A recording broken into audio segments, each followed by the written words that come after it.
Hey guys, welcome to the late review for KGF Chapter 1, written and directed by Prashant Neel, starring rocking star Yash. I know, the movie came out a long time ago. But the truth is, I mostly watch Hollywood movies and Malayalam movies. Those are my favorite industries.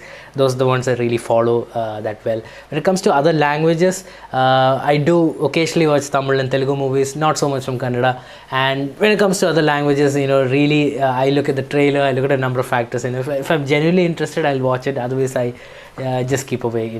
No disrespect to any other industry or actors. It's just a personal thing where I watch certain movies and certain movies I'm not really interested. That's it. Now, having said that, KGF Chapter 1 was recommended to me by my friend Vivek, Sam, and Anup. So shout out to my friends Vivek, Sam, and Anup, especially Vivek, who gave me the idea to do the late review. But this won't be a formal review as such, like I did with previous movies, because it's been a while since it's come out. I'm just going to share a few thoughts and opinions around it, and I thought it'll be interesting since the second part of it is coming out in about a week's time, I guess, in about another week or so. So yeah, so I recently watched KGF Chapter 1 on Amazon Prime, and initial thoughts of what I want to say was that the movie is great. Make no mistake about it, they made a real epic action thriller on a big scale, big budget, and they've done true justice to it. The world they've built, the many number of characters they've created, and the whole mythology. It's wonderful. I don't know how much they've based it on reality, but I understand that KGF is, those fields did exist. All are gold fields, right? I understood they exist, but the degree to which they've created this story and how they presented it, marvelous. Well done to Prashant Neel and his team. Great job. I'm absolutely blown away by how well they've executed and presented this, and it's chapter 1, right? So there's chapter 2, obviously it's going to be bigger and better, I guess, so at least hopefully, right? Yeah, great. Lots of just heaps of praises for them for what they've done with this story and how they created it. Now, having said that, of course, the lead character Rocky Bai, played by Yash, he's a very likable personality, and I quickly became his fan. As I was watching the movie, I really enjoyed the way he carried forward the character of Rocky and how he presented it. What else? This movie is 2.5 hours long, and it's not the 2.5 hour length. When I'm talking about how epic and big this movie is, the first thing I want to highlight is that from the very first scene to the ending, the conclusion, right? Everything feels big and epic, and as a audience and as a person who was watching this movie, I didn't actually stop it. I watched it in one go. I didn't pause anywhere. I know I was watching on Prime, but I saw it in one afternoon. I had a lot of free time on my hands at that time. So I saw it in one go, no breaks, nothing, just sat back and watched it.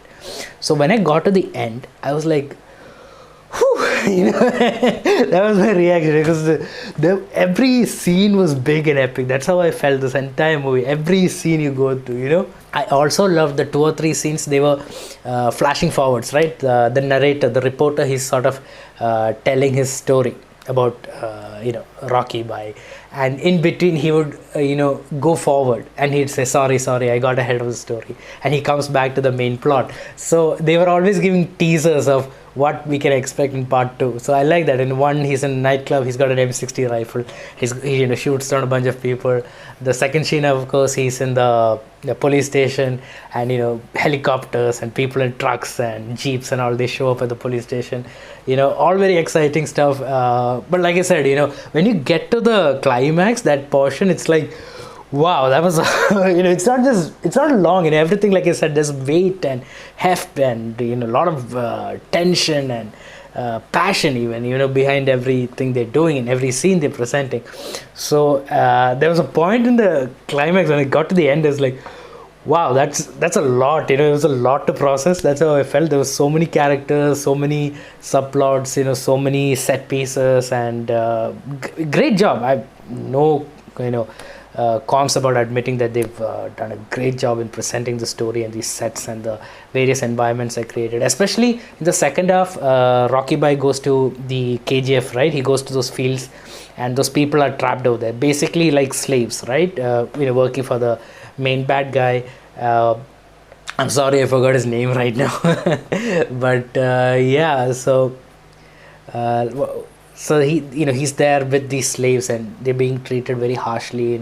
It's inhumane conditions, brutal environment, kind of scary also. So it almost had a Mad Max vibe to it.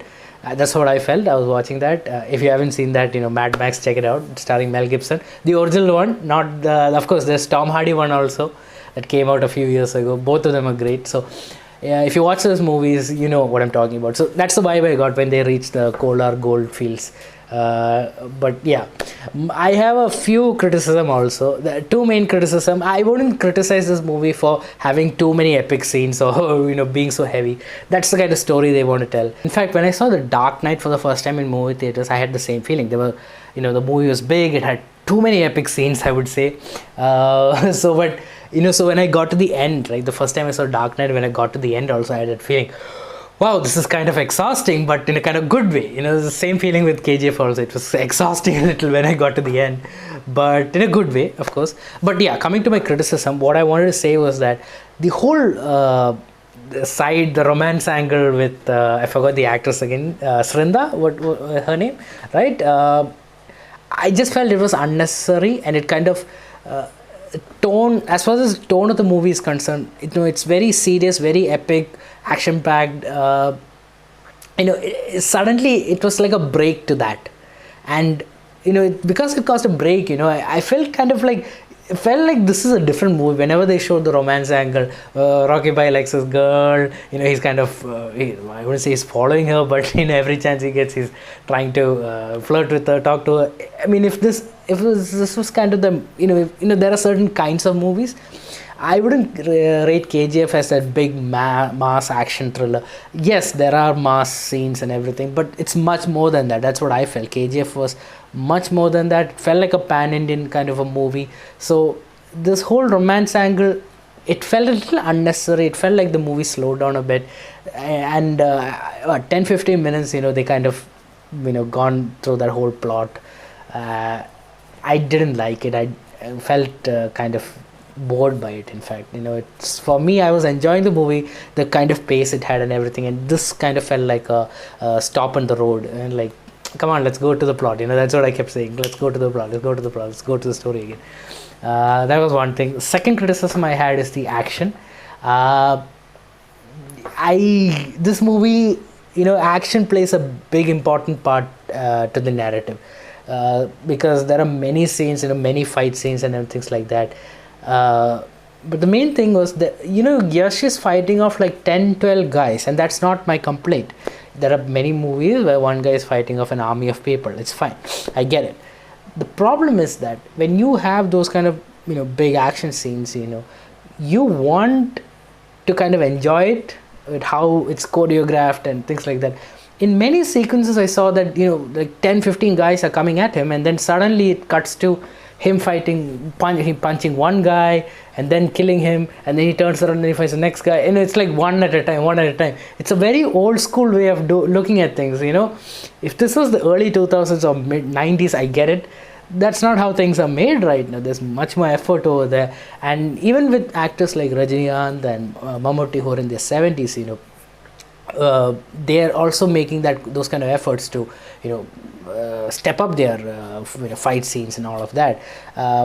And even if those actors are taking on like one guy at a time, you kind of get it. They are in their 70s. They have certain limitations, so you kind of close your eyes and say it's fine. Let it go. Yash is not that. Yash is a young rocking star, so you want to kind of see him, this big choreographed action sequences or fight scenes, So these are the two, the romance angle and the fight scenes. I just felt like it let me down. It felt kind of repetitive, where it's like, okay, at some point you're like, okay, enough, let's, move ahead. That's the way I felt it. Those are the only two complaints I have. Yeah, those are my thoughts and analysis about KGF Chapter 1. As far as the rating goes, I would give it 3.5 out of 5. It's a pan-Indian epic action thriller that needs to be watched in movie theaters. Looking forward to part 2. Thanks guys for watching. Have a nice day. And if you like this video, hit the thumbs up icon and of course subscribe to my channel. Thank you. Bye.